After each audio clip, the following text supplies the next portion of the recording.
कहते हैं कि मेरे जो शब्द हैं, मेरे जो विचार हैं,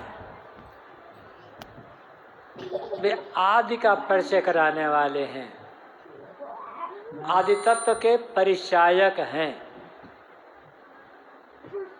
परंतु जो आदि तत्व है, मूल तत्व, उसको न समझकर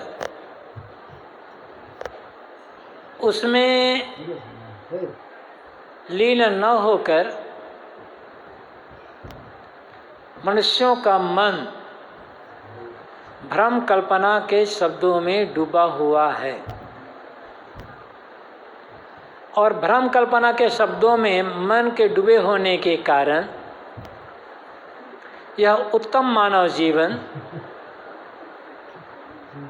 उसी प्रकार व्यर्थ जा रहा है या बर्बाद हो रहा है जिस प्रकार छाछ मट्ठा में पड़े पड़े घी खराब हो जाता है। यह मानव जीवन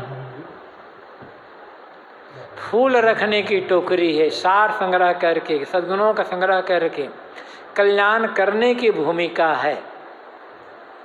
किंतु भ्रम कल्पना के शब्दों में पड़े रहने के कारण आदमी कल्याण का काम नहीं कर पाता।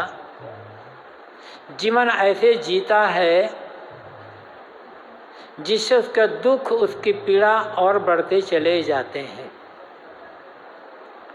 इस साखी में सद्गुरु कबीर हमें 4 बातें बताते हैं।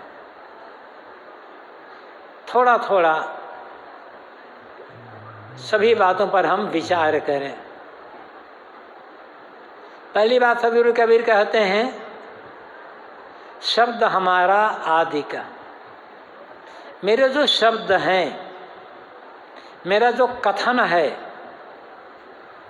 वे आदि का परिचय कराने वाले हैं। आदि क्या है? अब आदि के प्रायः 2 अर्थ होते हैं। वैसे अनेक अर्थ हैं, लेकिन आदि के 2 अर्थ खास। आदि कहते हैं आरंभ या शुरुआत को। जैसे कल शाम से इस कार्यक्रम की शुरुआत हुई, किंतु परसों शाम को इसकी समाप्ति हो जाएगी। तो जिसकी शुरुआत होती है उसका अंत हो जाता है, उसकी समाप्ति हो जाती है। लेकिन आदि का एक दूसरा अर्थ होता है मूल तत्व,